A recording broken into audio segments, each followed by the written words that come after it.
महाराष्ट्रात असे जंगल आहेत जिथे आजही वाघ मोकळेपणाने फिरतात. पण या अभयारण्यांची खरी नावे तुम्हाला माहीत आहेत का?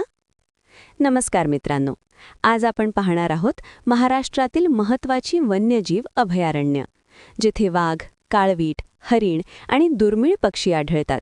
नमस्कार. चला आज एका वेगळ्या सफारीवर जाऊया, महाराष्ट्राच्या जंगलांमध्ये, जिथे निसर्गाचं खरं वैभव दडलंय. आपण राज्याच्या कानाकोपऱ्यात पसरलेल्या सगळ्या अभयारण्यांना भेट देणार आहोत. मग सुरू करूया का? आणि हो, आकडा ऐकून कदाचित आश्चर्य वाटेल. 5 नाही, 10 नाही, तर तब्बल 29 महत्त्वाची वन्यजीव अभयारण्य आपण एकाच फेरीत कव्हर करणार आहोत. म्हणजे बघा, सगळी माहिती एकाच ठिकाणी. परीक्षेच्या तयारीसाठी तर एकदम परफेक्ट. पण मग प्रश्न येतोच की अरे बाप रे, एवढी सगळी नावं लक्षात कशी ठेवायची? काळजी करू नका, त्यावर एक सोपा उपाय आहे. आपण काय करूया, विभागानुसार पुढे जाऊ. म्हणजे कोकण, मग पश्चिम महाराष्ट्र, असं एका मागोमाग एक, म्हणजे लक्षात ठेवायला एकदम सोपं जाईल. चला तर मग आपल्या प्रवासाची सुरुवात करूया महाराष्ट्राच्या सगळ्यात सुंदर भागातून, कोकण किनारपट्टी. इथली अभयारण्य खास करून पक्षी आणि समुद्राजवळच्या जंगलांसाठी ओळखली जातात. तर कोकणातली ही 4 प्रमुख अभयारण्य, रायगडमध्ये 2 आहेत, कर्नाळा जे खास पक्ष्यांसाठी आहे, आणि दुसरं फणसाड, जिथे समुद्र किनाऱ्यालगतच्या जंगलाचा अनुभव मिळतो. आणि मग ठाणे पालघरमध्ये येतात तानसा आणि तुंगारेश्वर. आता थांबा, ही एक गोष्ट जरा विशेष आहे आणि खूप महत्वाची सुद्धा. मालवण सिंधुदुर्गमधलं अभयारण्य हे जमिनीवरचं नाहीये, तर हे आहे महाराष्ट्रातलं पहिलं आणि एकमेव सागरी अभयारण्य. म्हणजे इथे वाघ सिंह नाही, तर समुद्राच्या आतलं जग म्हणजे कोरल रीफ्स आणि रंगीबेरंगी मासे, त्यांचं संरक्षण केलं जातं. हा पॉइंट लक्षात ठेवाच. चला, कोकणातून आता आपण वळण घेतोय सह्याद्रीच्या कुशीत, पश्चिम महाराष्ट्रात. आणि इथे आहेत महाराष्ट्रातली काही सर्वात जुनी आणि ऐतिहासिकदृष्ट्या महत्त्वाची अभयारण्य. आणि हा मुद्दा तर अगदी पाठच करून ठेवा, कोल्हापूरचं राधानगरी अभयारण्य. याच्याबद्दल 2 गोष्टी लक्षात ठेवायच्याच. एक म्हणजे हे 1958 मध्ये स्थापन झालेलं महाराष्ट्रातलं सगळ्यात पहिलं अभयारण्य आहे, फर्स्ट. आणि दुसरं म्हणजे हे गव्यासाठी म्हणजे इंडियन बायसनसाठी प्रचंड प्रसिद्ध आहे. हो, आणि याचं जुनं नाव दाजीपूर होतं, हे पण लक्षात असू द्या. आता जरा आपल्या राज्यप्राण्याबद्दल बोलूया.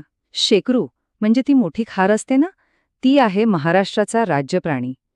आणि या शेकरूचं हक्काचं घर कोणतं, तर पुणे आणि ठाण्याच्या सीमेवर असलेलं भीमाशंकर अभयारण्य. इथे ती आरामात बागडताना दिसते. आता बघा, सागरेश्वर अभयारण्याची गोष्टच वेगळी आहे.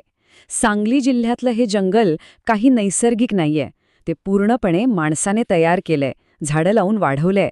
आणि म्हणूनच हे महाराष्ट्रातलं पहिलं मानवनिर्मित अभयारण्य आहे. इथे हरणांचं संवर्धन मोठ्या प्रमाणावर केलं जातं. कमाल आहे ना? पश्चिम महाराष्ट्रातली अजून काही महत्त्वाची ठिकाणं पटकन बघूया. नगर जिल्ह्यातलं रेहेकुरी हे काळवीटांसाठी ओळखलं जातं. पुण्याजवळ मयुरेश्वर सूप आहे, तिथे चिंकारा दिसतात. साताऱ्याचं कोयना अभयारण्य तर व्याघ्र प्रकल्पाचाच एक भाग आहे. आणि सोलापूर नगरच्या पट्ट्यातलं माळढोक अभयारण्य हे तर अतिशय दुर्मिळ अशा माळढोक पक्ष्यासाठी आहे. ओके, चला आता गाडी वळूया महाराष्ट्राच्या मध्य भागाकडे.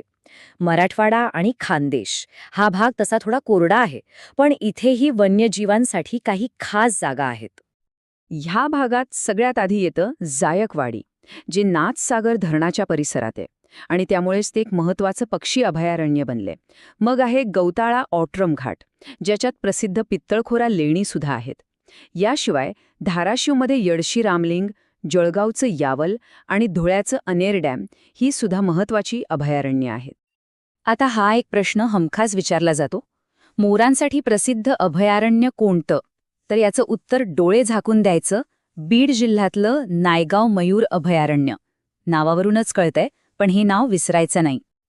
आणि आता आपण आपल्या प्रवासाच्या शेवटच्या पण सगळ्यात थरारक टप्प्यावर पोहोचलो आहोत, विदर्भ. खरं सांगायचं तर महाराष्ट्राची खरी जंगल संपत्ती इथेच आहे. सर्वाधिक अभयारण्य इथेच आहेत. विदर्भ म्हणजे काय, तर घनदाट जंगलं, वाघांचा मुक्त संचार आणि जैवविविधतेचा खजिना. चला बघूया इथली काही जबरदस्त अभयारण्य. विदर्भाच्या नकाशावर ही 4 नावं तर कोरून ठेवा. अमरावतीचा मेळघाट, जो महाराष्ट्रातला पहिला व्याघ्र प्रकल्प होता. बुलढाण्याचं लोणार, जे त्या जगप्रसिद्ध सरोवराच्या भोवती आहे. वर्ध्याचं बोर, जो भारतातला सगळ्यात छोटा व्याघ्र प्रकल्प आहे. आणि यवतमाळचं टिपेश्वर, जे सध्या वाघांची संख्या वाढल्यामुळे खूप चर्चेत आहे. अजूनही विदर्भातली यादी संपलेली नाहीये. खरंच खूप मोठी आहे. यात ज्ञानगंगा, काटेपूर्णा, नवेगाव, नागझिरा, कोका, चपराळा आणि पेनगंगा अशा अनेक महत्त्वाच्या अभयारण्यांचा समावेश आहे. म्हणूनच तर विदर्भाला वन्यजीवांचा खजिना म्हणतात. आणि याचबरोबर आपल्या 29 अभयारण्यांची सफर इथे पूर्ण होते. चला, प्रवास तर पूर्ण झाला.